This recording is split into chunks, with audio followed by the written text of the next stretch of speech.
It's the Deep South's oldest rivalry, the 130th edition of Georgia and Auburn, this time down on the plains, just across the border from Georgia in Auburn, Opelika area. The Dogs are a narrow favorite to win this game. We think they will win it at Dog Post, but it's not a certainty. Auburn has really struggled to score in Southeastern Conference play, and that's one of the reasons why we think Georgia has a pretty good shot here. The but there are concerns that Georgia, the offensive line, has been a real problem.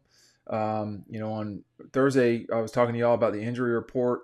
We probably won't really know until Saturday night until what's going to happen with Ernest Green and Monroe Freeling. So Georgia will have to figure that part out. Gunnar Stockton's been on the road. He's been on the road a couple of times, if you consider New Orleans the road. So this is not going to be a new thing for Georgia, but it will be a very difficult environment for the Dogs going over to Auburn. I think per capita, Jordan Hare makes more noise than anywhere that I've been. Williams-Brice can be that way when the Dogs are in town as well. But, this is a game that Georgia, with its offense and its defense playing the way that it has over the first 5 games of the season, that's 20 quarters, they have played well in probably 15 to 16 of those quarters, but the quarter against Tennessee to start the game, not good. The quarter against Alabama to start the game, not good. I'll tell you what is good. I'm going to put it on the screen right now, too. This offer we got from So Poly Outdoor Furniture. You use the code DEAN10, so DEAN10. You're going to get free shipping as well as 10% off of your order. Make sure you can customize whatever. I've got up there right now, what would be like a beach look. It could be lake. If I were doing lake, I would be more like this, maybe something like, that plus maybe that. I mean, there's a number of things that you can do that would be sort of mountainy for me. But listen, the product, outstanding. I've talked about it. We had them as a sponsor and a partner in 2023. These products are outstanding. I'm sitting on one. I've sat on one for some time now. It's my chair of choice. That's all I have to say about it. It's manufactured in Eastman, so it's all Georgia-made, American-made, manufacturing in America, jobs, all of those things. So it's really important what the So Poly family is doing down there in Dodge County. Please take advantage of this offer. The code is DEAN10, DEAN10. So I think one question coming into the Auburn game as well is, can Auburn run the football against Georgia? Because I think that's going to be a real challenge if they can't. If you're not going to run against this Georgia team, you're going to have a real challenge on your hand for sure, on your hands for sure. And the problem, if you want to call it that, for Auburn is not so much can they run the football against anybody. They've done okay. It's when they've gotten in league play. Now it's been on the road, but they've been in league play, and that's not gone well for them. That has not gone well for them. Against Baylor, they really ran the ball effectively and efficiently. They went for Auburn, 307 yards rushing. That's crazy. But against Oklahoma on the road, a game that was taken from them, they only had about 60 yards rushing. All right, not great. Against Texas A&M, they had 67 against Oklahoma. Against A&M, it was even fewer. It was more like 50. That's not going to work. And we've seen with Georgia, it's been very difficult to run the ball against these Dogs. And I think that is the key to this game. As good as Auburn's offense can be, and as explosive as they have the capability to be, are they going to have the ability to be in those situations if they're in 3rd and 9 the whole time, or if they're in 2nd and 10, or 2nd and 9, call it? That's really, to me, the real challenge for this Auburn program is, can they effectively run the football against Georgia? Kentucky didn't even kind of bother. They went for 45 yards. Alabama ran enough. They ran for 117. Tennessee, they ran enough. They ran for 125. Okay? They got 140, but they went backwards a little bit. Alabama only gained 128. But that was plenty for them. They went for 3.1 a rush. Tennessee, more effective, 3.7. And then Kentucky, 2 yards a rush. Now, is Auburn better than those teams? They're not better than two of them. They're better than Kentucky, I think, but they're not better than two of them. I mean, when they went almost 6 yards a carry against Baylor, and then they went under 2 yards a carry against Oklahoma, and just above 2 yards a carry against A&M. I mean, those are their peers. They certainly could have won the Oklahoma game. That game was stolen from them. I'm not going to stop saying that. I mean, that was wrong, and the league, addressed it, and it is what it is. You get some bad beats from time to time. 2009, Georgia LSU. It shouldn't happen. But I think for Georgia, the consistent nature of running the ball, that is going to be something that, they're going to have to continue to do that. And I'm looking at Georgia running the football. Their worst performance running the ball was 44 carries for 180 yards against Kentucky this last week. I mean, they are rolling through people on the ground. It's noticeable what they're doing on the ground. They pounded Tennessee for 55 runs. That's a lot. And now they only had 33, so 22 fewer the next week against Alabama. That's why they lost the game. I mean, Georgia, you got to get close to 40 rushes. If they do that, it's going to be hard for teams to beat them just because the yield is crazy what they're doing on the ground. So, I've been to this game, every single game since 1999, but I was at 96. I was at 96. I've just been to this game forever. And every consecutive game since 1999 with Ben Leard in Athens. And, what I know about this series is that you got to run it. And I know that because I've seen it with my own eyes. And if you're not doing that, it's hard to win. I mean, Cam Newton's getting his jersey retired at the half. And the one thing about that Auburn team, they were not great on defense. They were not. But they had, sort of the game changer of all game changers at quarterback and the way that Cam Newton could play.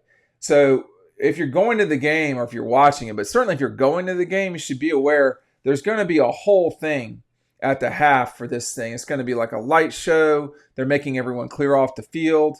I'm not sure if they're launching rockets, but it is going to be a big thing. So we've been told in advance. We could have been warned, hey, heads up, this is going to be a little bit different. But what Cam could do at Auburn, and we've not seen it a lot lately from them, is he had the ability to run effectively, clearly. But he just made plays constantly. But he was no question. It was him. He basically drugged them to the national championship, and that is true. This guy was a NFL MVP, got one of the worst franchises in football to the Super Bowl. He was an exceptional quarterback, and then sort of time ran out, and that's what happens, particularly with big guys.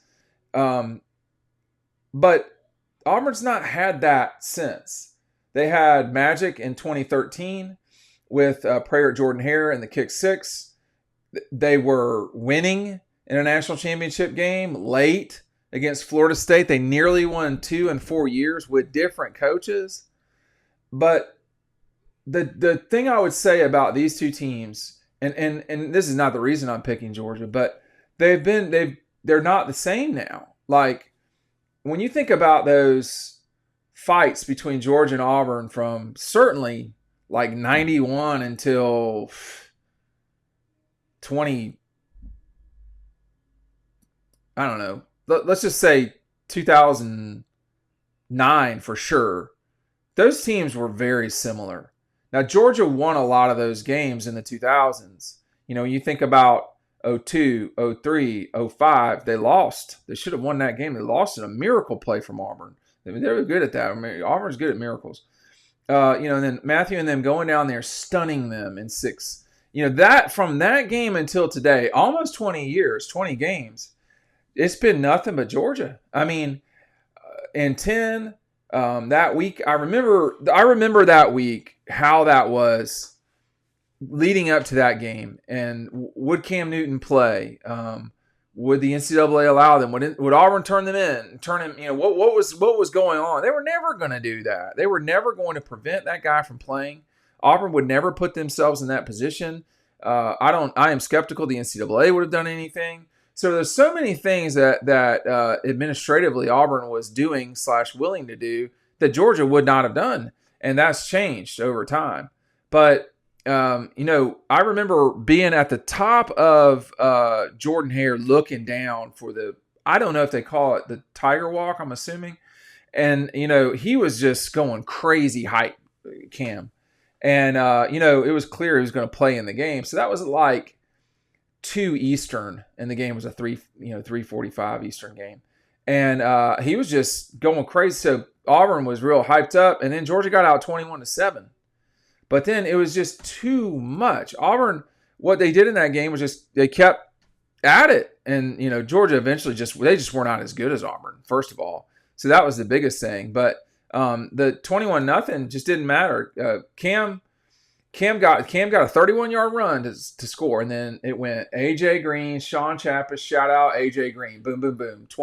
They were up 21-0 going into the second quarter. And then Auburn scored 3 times in a row to get the lead 28-21. Well, Sean Ely tied it late in the third. I mean, this was a Georgia team that, was hanging in there. We went into the fourth quarter of that game. Auburn was up 4. They were in trouble. But, it was just too much. Cam Newton, he threw a pass to Philip Lenzenkirchen. I'm certain I'm saying that wrong. And then he scored a touchdown with a minute to go to push it out to an 18-point win, which would have been an 11-point win. That game, from that point forward, with the exception of the prayer at Jordan-Hare and the blowout in 17, which a few weeks later was rectified with a blowout of Georgia's, this has been all Georgia. I mean, 11, total blowout in Athens. 12, total blowout at Auburn. 14, total blowout in Athens. 15, a nail-biter. But Georgia wins that game. I think it was 14-7 or 13-7, whatever it was. 16, that's the first time Kirby had a top 10 win, beating Auburn. Yeah, Georgia's 20-13 in 2015. And then 17, the blowout, and then the blowout. 18, a sort of solid win for Georgia. 19, they get out 21-0 and have to hold on against Bo Nix. And then 20, the COVID game, first game in Sanford and COVID. Georgia just kind of was too much. Stetson Bennett on that beautiful play where he whipped around, felt the defender right on top of him. It was sort of one of Stetson's coming out parties was against Auburn in 20. And then in 21, Stetson was back in there, hit Ladd McConkey. Georgia was just kind of better than Auburn that day. And then, 22 was a slow motion blowout, real long run from Stetson. That was in Double Dogs, if you saw that, if you have that book. 23, Brock Bowers. 24, sort of a dull game, very similar to 22. Georgia's just sort of going through the motions. The crowd certainly went through the motions. And from that point on, Georgia's tried at home to do some stuff to overdid it for the Alabama game, but try to get people going. I think it's going to be a hard game for Georgia, but I think it's going to be harder for Auburn to win. I think if they do win, they will have forced a turnover or 2. I think they will have outplayed Georgia on special teams. I think that what we think that they were going to do on the ground was the complete opposite, and Auburn controls the ground game. Then you're talking about a different conversation completely. I've seen enough with this Georgia team. We're deep enough into the season that they're not the team that played Alabama and Tennessee in the first quarter and Austin Peay in the second, but they're not also the team that sort of blitzed through Kentucky at the beginning of that game either. They're somewhere in between, and I think that somewhere in between is plenty enough to beat Auburn on the road even. And I know it is hard to play at Jordan-Hare. It is. I would not be shocked if Auburn won this game by any stretch of the imagination, but I also know that this is not the Auburn with Ronnie Brown and Cadillac in 04 or the Auburn with Cam and 10. Georgia should have won the game in 13. That's why they call it the prayer at Jordan-Hare. And there was a targeting call on Aaron that was not called at the end of that game on a 4th down play. Georgia would have had time still to win that game in 13. So they missed that call. Pretty bad, pretty rough miss right there. But and targeting was not as big of a deal back then, but they definitely missed that. And then, when you think about Kirby's time at Georgia, they were the number one team in the country and went there in 17 and just got shellacked by a team that had, sort of a backup NFL quarterback, some mistakes for sure in that game with Mecole Hardman. But Georgia took those lessons from that game and really punished Auburn in the SEC championship game. The only caveat with all of this is Hugh Freeze freaking out? Like, is this a moment right now where, Hugh Freeze has got to win this game, something like that? I don't know. I don't know if he's going to pull out all the stops. I mean, he had one of the biggest wins, one of the biggest blowout losses by Kirby is from Hugh Freeze at Ole Miss in the fourth game of his tenure at Georgia.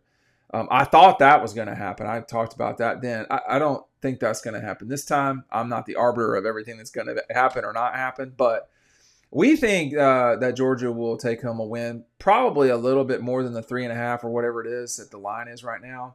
But we'll see. It's the game of the week nationally as far as ABC is concerned. So another huge audience for Georgia to pull in. We'll see you from riding home. Make sure you're signing up for our newsletter. Take advantage of what SoPoly's got to offer. It's such good furniture, and it's a great deal. Thanks for watching.